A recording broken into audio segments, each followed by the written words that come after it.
Hi, everyone. We are coming to you live from My Therapy NYC. We are a group private practice located in New York City in the Flatiron District of Manhattan. And tonight I'm going to be doing a webinar talking about body image and the impact on social media, the impact of our body image on social media.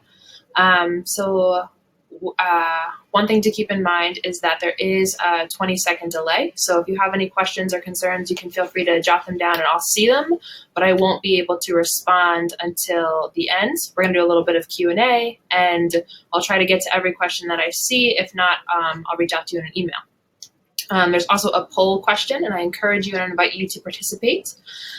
So without further ado, let's get started.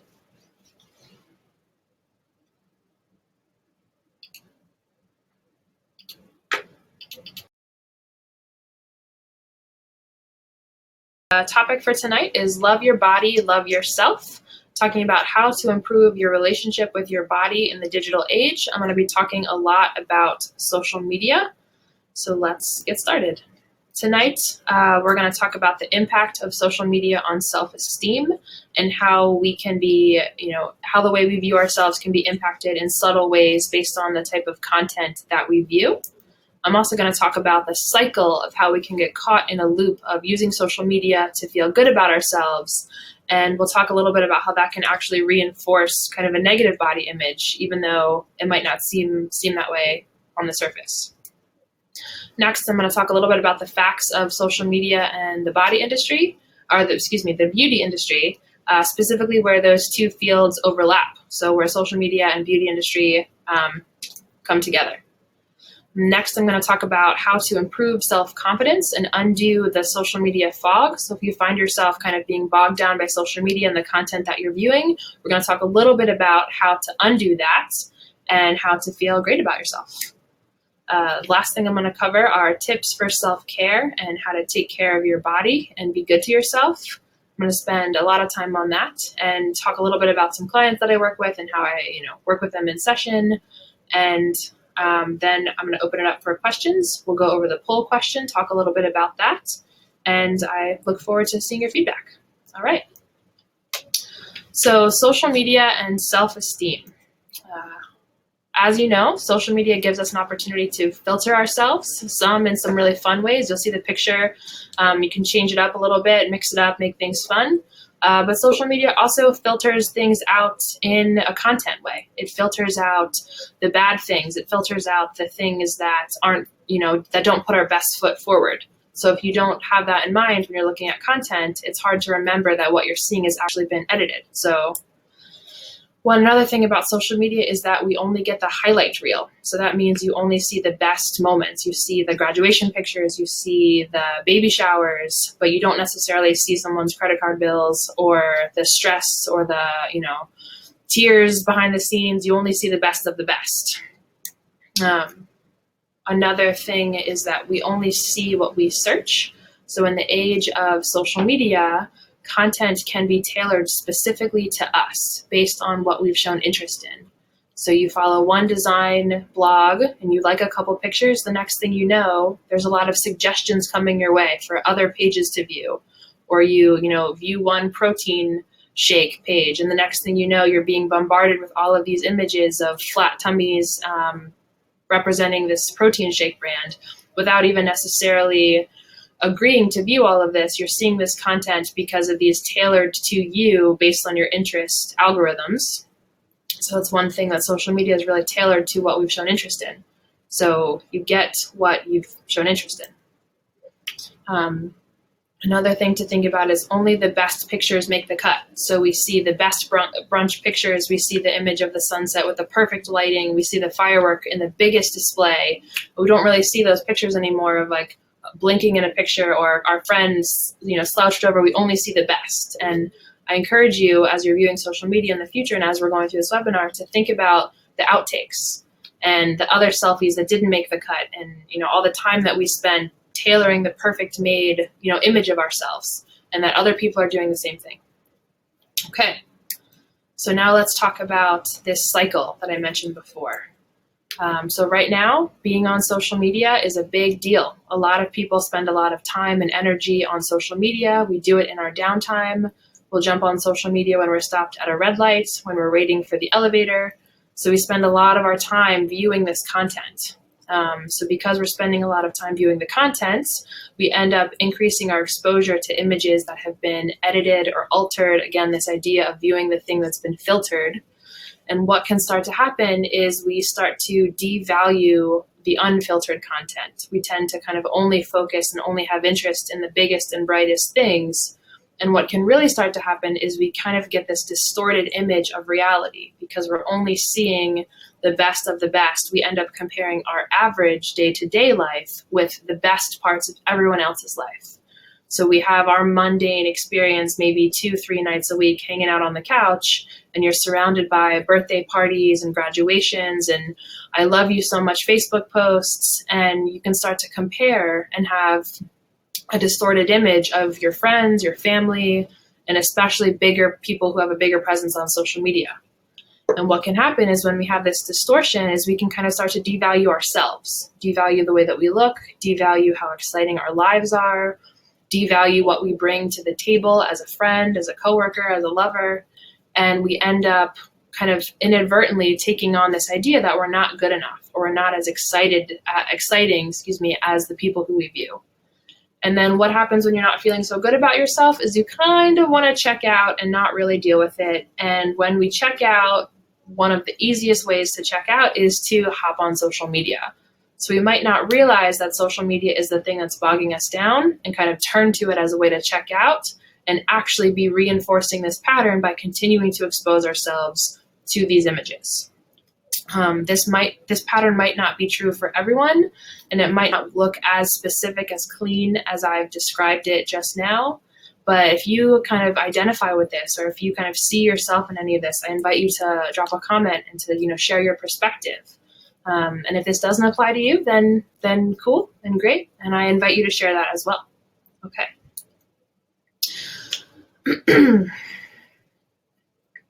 So now I want to talk about some facts. Invite you to take a look at this meme. This is from a real Instagram account. And we're going to talk about some facts about social media and the beauty industry. So before I get into it, I don't want you guys to think that I hate social media and I'm, trash talking it. I think it's a great way to social network and to connect with other people. It's a great way to do some research and get some inspiration. So I don't hate social media. I really like social media. But I think it's important to think critically about the media that we consume. So with that being said, a lot of people already know this, but just to kind of reiterate it here, is companies and other individuals use social media to sell products or to sell an image or to sell an ideal. And in order to do that, people are paid to represent a product. So someone with 10,000 followers takes a picture in their super brand new Adidas and suddenly you want Adidas too. And it's subtle in the ways that we do that. It could be a fun party where there's a vodka brand in the background and it's really an ad, but you wouldn't know that as a consumer. You see it as a great party and then think to yourself, why don't I go to more great parties? Well, it's really subtle the way that it's done, but it absolutely happens. And the last thing I'm going to say about this is that most pictures that we have seen on social media or in magazines or other media content have been edited or altered well before we ever see them. So by the time you see that beautiful sunset or that beautiful advertisement, it's been edited and it probably doesn't really look like that in real life. It's just been enhanced. So again, just things to keep in mind about the content that you're viewing and how it can leave you feeling not so good about yourself. Okay. All right. So let's talk a little bit about this false reality and this distortion that I mentioned earlier. One thing to combat this and to kind of stay focused and grounded is to set goals for yourself that are attainable. And in psychology and in the field, one thing that we say is to set a SMART goal. And that's an acronym that stands for specific, measurable, achievable, realistic, and timely. So rather than have something that, this image that we're seeing of a transformation and, I want to look just like that guy, do yourself a favor and try to slow it down and do something that's achievable. So there's all these catchy hashtags of Transformation Tuesday and, Man Crush Monday, and they're all really fun to use. But if you adhere to them and you have this expectation that you want to have a beach body in 8 weeks, and you can kind of set yourself up for trying to do something that isn't really attainable. Because again, these pictures have been edited. These people spend 10, 11 hours in the gym. And I don't know about you, but I don't have that kind of time. So just, again, being mindful when you have these goals, especially about body image and especially about the way that you look,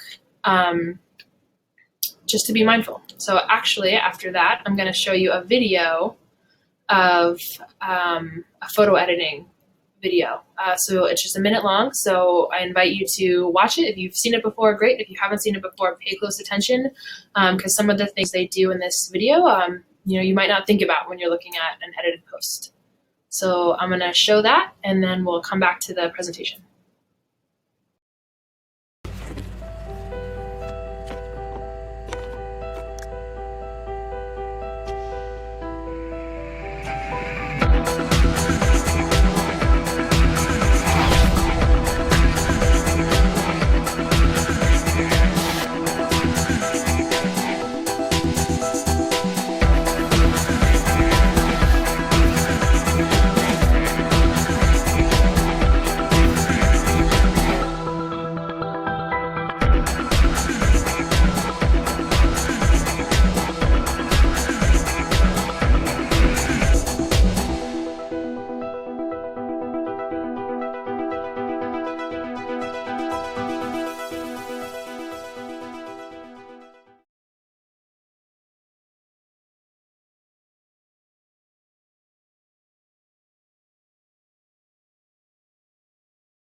All right, so I hope you enjoyed that video. And if you're feeling a little weird, so am I. Don't worry.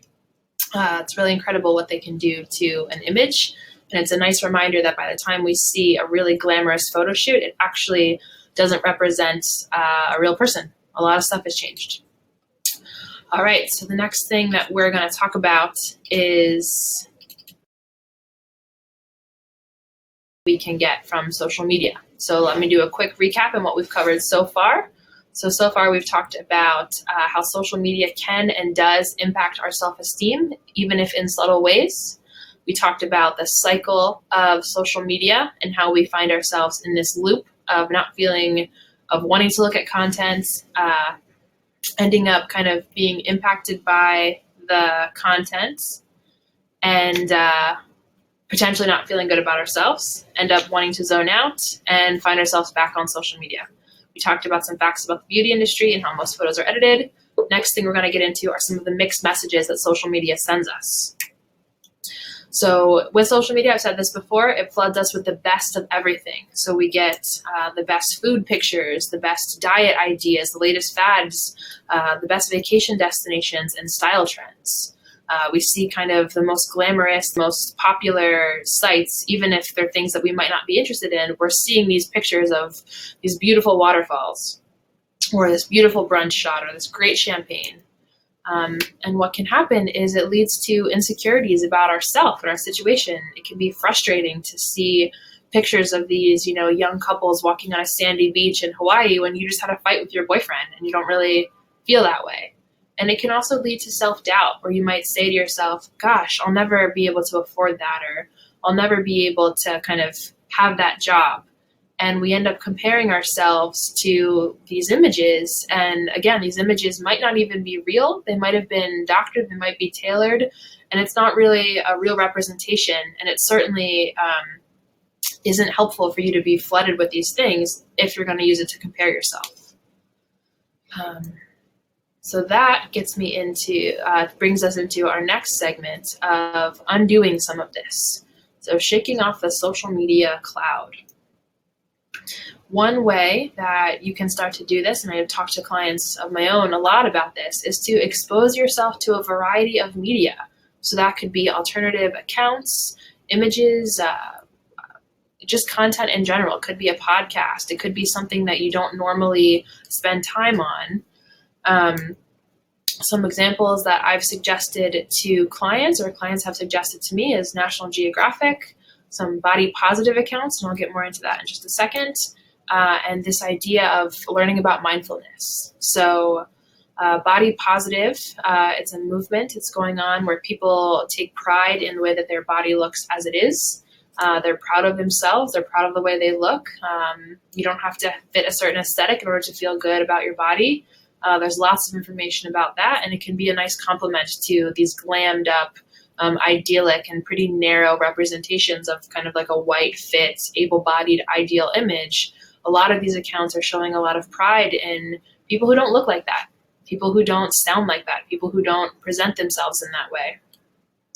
One other thing is mindfulness. There are a lot of great, really beautiful apps that we can download on our smartphones. We can learn about mindfulness. We can research it.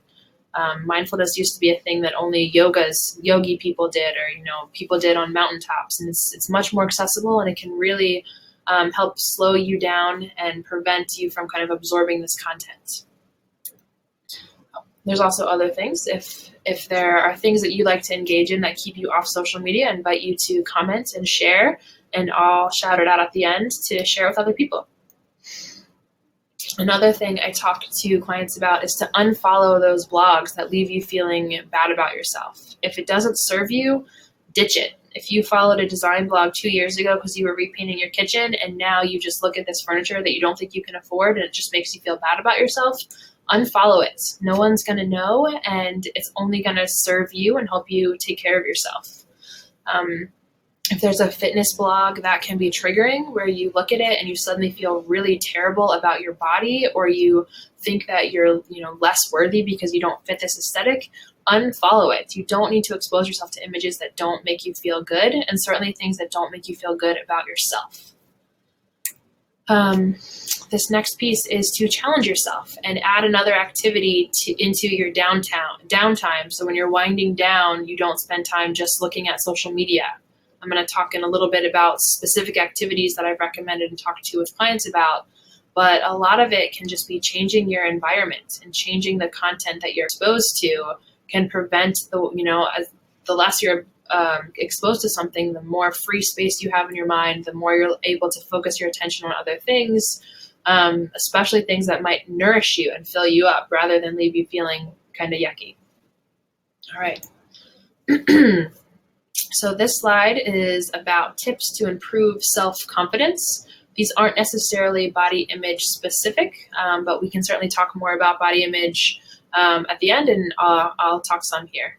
So with self-confidence, it's a journey. It's a lifelong process. Even the most confident people and the most well-informed therapists struggle with self-confidence. We all do it. It's totally natural. So it's helpful to kind of maintain it and to continue to work towards it whenever possible. So one way to do that is to set small goals for yourself. We talked a little bit earlier about SMART goals. So setting things that are specific, measurable, achievable, realistic, and timely. It helps you, you accomplish a small goal, you get a little bit of steam going, you can accomplish a bigger goal and a bigger goal. And the next thing you know, you've read 20 books instead of, a chapter. But you've got to start somewhere.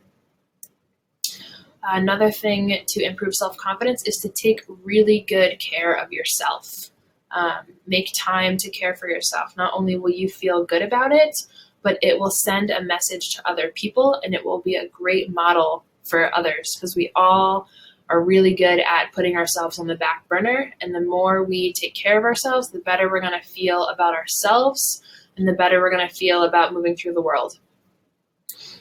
All right. The next thing is to make time for your wants and needs.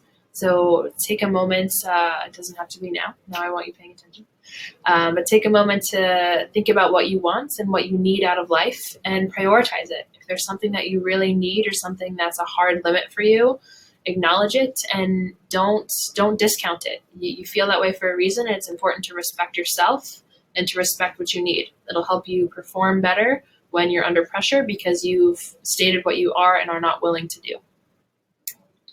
Learn something new. This is another great way to feel good about ourselves. Learn a language, read a quick blog online, learn a new song, pick up crocheting. There's lots of little things that we can do to keep our busy time, keep our downtime full, if unstructured time is hard for you. And it also helps you feel good about yourself. You can add to a conversation when you're stuck in an elevator, or if you're at an awkward dinner party, you can always kind of pull this out of your back pocket and stand confidently. In therapy and in the field, there's this idea of opposite action. So when you're not feeling good and you kind of just want to hang out on the couch and watch Netflix, challenge yourself on those days when it's possible to go out and do something good for yourself. Go for a walk, go to the gym if that's would serve you, go meet up with a friend in person instead of just chatting over GChat or chatting on FaceTime. Go meet with them in person. It'll get you out of your environment. You'll feel good about it. You'll be able to look back and say you've accomplished something. It can be a really helpful tool. And that could be small. It could be grabbing a shower. It could be drawing up a bath instead of doing a quick rinse off. There's really no scale to this idea of doing something.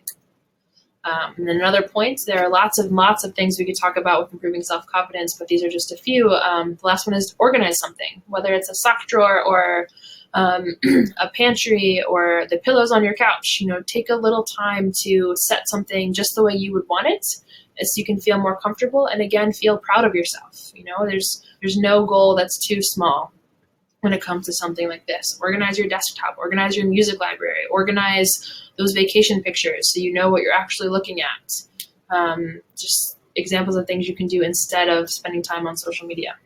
All right. The next thing that I'm going to talk about is self-care. I can't stress this enough. I can't stress it enough with any of my clients, is self-care. And when you're feeling depleted, the best, advice or recommendations or feedback I could give you as a therapist, as a professional in this field, is to tune into what you need and try not to check out and numb out. If you need something and you can give it to yourself, even if you have to schedule it in, do it. And do things because they feel good and not because everyone else is doing them. If it doesn't feel good to you to go to a spin class 3 days a week, if you can't afford it, don't go. If it doesn't feel good to go to the gym 7 days a week, then don't go. If it doesn't feel good to watch Netflix, don't do that either. Find a balance and pursue things that bring you joy and help you feel nourished. Self-care is very much a practice and not a profession. So the more you do it, the better you're going to get at it and the more you're going to get out of it. If you have any specific ideas about how you take care of yourself, I invite you to send a comment and again, we'll talk about it. All right. So now this is my favorite piece of self-care. And I'm always telling myself, I'm always talking with my clients to slow down. I work with a lot of clients who have disordered eating, body image issues, and a lot of them are trying to change their relationship with food or certain behaviors. They find themselves kind of lashing out at people in their life when they're not feeling good about themselves. And it always comes down to, oh, I just felt totally overwhelmed and I didn't know what to do, so I just did. And one way to really help yourself stay in control, especially when you don't feel like you're in control, is to HALT. And this is another acronym, and it might seem a little silly and simplistic as I go over it, but think about it, and I'm sure you'll think of moments when this could have been helpful for you. So HALT stands for hungry, angry, lonely, and tired. And these are 4 things you should try to avoid feeling, because when you feel hungry, angry, lonely, or tired is when we act out, we act impulsively, we jump to the first thing that's going to gratify us that we might not feel so good about later, where if you can kind of maintain your own well-being and take care of yourself, you're more clear-headed, you have a better sense of making a choice that's going to be good for you. So when you're feeling kind of overwhelmed or that feeling sinks in where you're not really sure, you just don't feel good, just HALT and do yourself a favor. All right, so that is the last of the new information that I have. This brings us to our poll question. And the question for those of you who are maybe just tuning in are, what is your favorite way to feel good about your body? And the results are in. So 50% of you said you like to get in a workout or grab an exercise. 17% of you said put on your favorite outfit. Another 17% of you said you like to pamper yourself, having your makeup done or get a haircut. And the last 17% of you, wow, a lot of you really liked working out. The last 17% go to the gym go out on the town. So grab a movie, go dancing, go out to dinner. That's great. It is great to hear that you guys have kind of varied interests. And I'm going to talk through some of these because actually, trick question is any answer would have been a great answer because each of these choices is a way to act with self-care. So putting on your favorite outfit is a great way to kind of own the body that you have and feel good about it. You can love the skin you're in. It's kind of a cliched thing, but it's helpful to really spend time and to do something where you feel comfortable. And when you feel comfortable, you're more likely to feel confident. When you feel confident, you're more likely to present yourself in such a way where you'll feel attractive and you'll be seen as attractive to others. And that could be in a physical sense or in a confidence sense, or people want to be around you when you feel good about yourself. So this next piece where most of you kind of identified was to get in a workout or to take an exercise class. Working out can release endorphins that feel similar to when we're in love with someone, when we're feeling really excited, when we're feeling really happy, when we've just had sex. It really releases a lot of positive feelings in our body, and it tricks our body into feeling good, or maybe not tricks, maybe it kind of reinforces a good feeling. The next thing is to pamper yourself with makeup or grab a haircut. This is, again, self-care, taking care of your body and loving yourself and dedicating time and money and effort into how you look can be a great way for you to take care of yourself. And it also puts forth a confident image out to the world. So people see you and they see that you care for yourself. And again, it's a great way to model, and it's a great way to kind of demonstrate how you feel on the inside. It's a great way to kind of replicate how you feel on the outside to kind of bring it into the inside. When you feel like you look good about yourself, you can feel good about yourself. This last thing, go out on the town. Again, this is behavior activation. So go out, do something, change your environment, engage with others, learn something new. Anything that you do that's actively pursuing something that you feel good about is a great way to spend your time. Okay. So great. I thank you guys so much for participating. It was really great to see the responses roll on in. The next thing that we're going to move on to is more general questions. So Q&A about the webinar, any comments, I'd love to hear from you.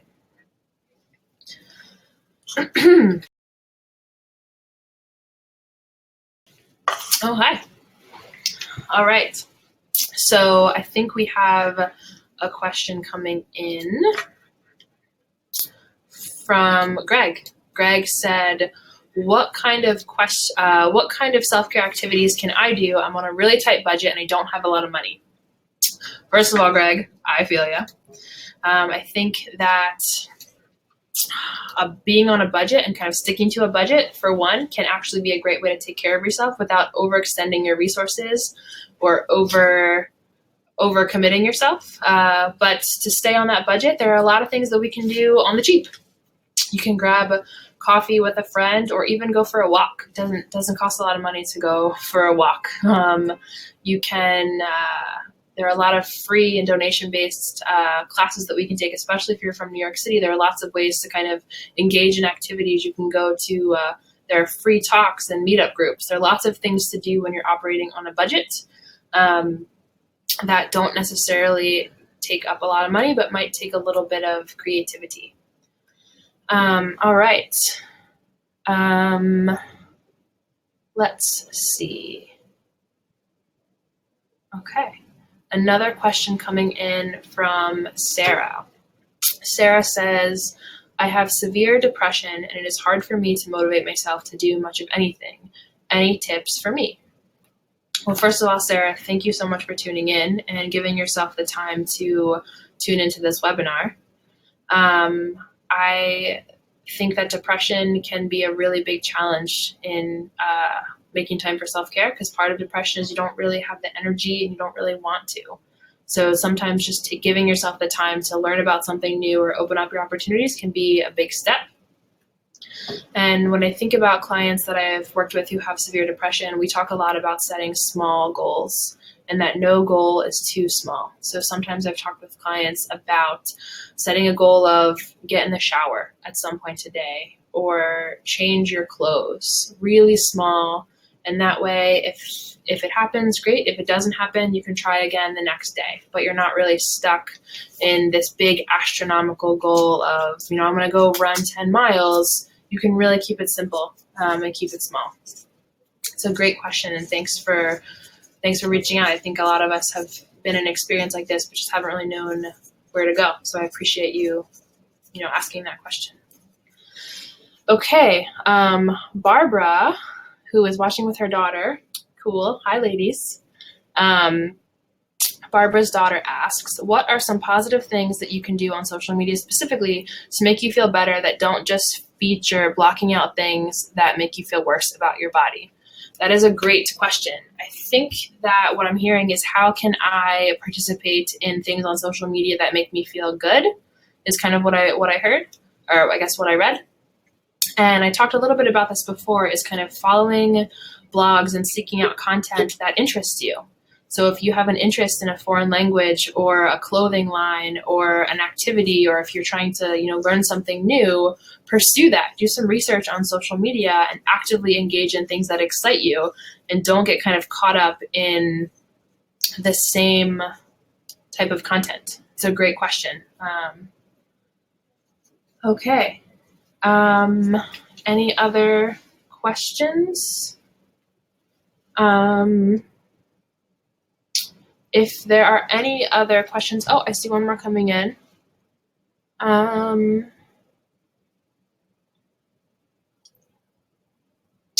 This is more of a comment. Bat said, I've got acne issues. When I was in college, I found an artist during a research project that actually embraced acne and other imperfections in his work, and it was helpful for me immensely just by looking at his stuff. I think that's a great point, in taking something and finding out social media content or just some kind of creative content where you have an insecurity, and finding someone who celebrates it and really owns it. I think that's a great example of taking something that could have made us feel insecure and finding a way to celebrate it. So that, thank you so much for sharing. That's a great point. Marisol, I didn't know the mnemonic for the SMART goal or HALT. Thank you for sharing. You're so welcome. Thank you for tuning in, and I hope that it was helpful. Okay, if anybody else has any other questions, or if there was a question that maybe I missed and I didn't see it on my screen, I will be sure to respond to it at the end. Or if you have any other questions, feel free to reach out here, or you can contact me online, and I'll be sure to loop back to you. All right, so if that's it for tonight, I'm gonna sign off. Actually, not yet. I have one more thing. I've got to say thank you.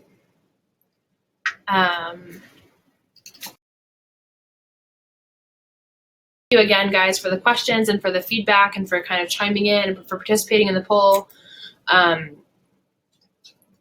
Also, thank you very much to this Instagram account who let me use their picture. I saw a lot of you had comments and really liked the meme. Gotta cite my sources and say thank you and give credit where credit is due. Also, below I just included a couple of people who I follow on social media and some blogs that I follow to kind of share them with you, because I found them to be helpful and kind of boost my mood. So I've got Yosemite National Park on there. I've got Empowering Feminists. They're a great blog. I have a poet on there who I really enjoy their work. And then two websites, two kind of blogs, success.com and zenhabits.net. Great ways to kind of diversify your social media and your content browsing.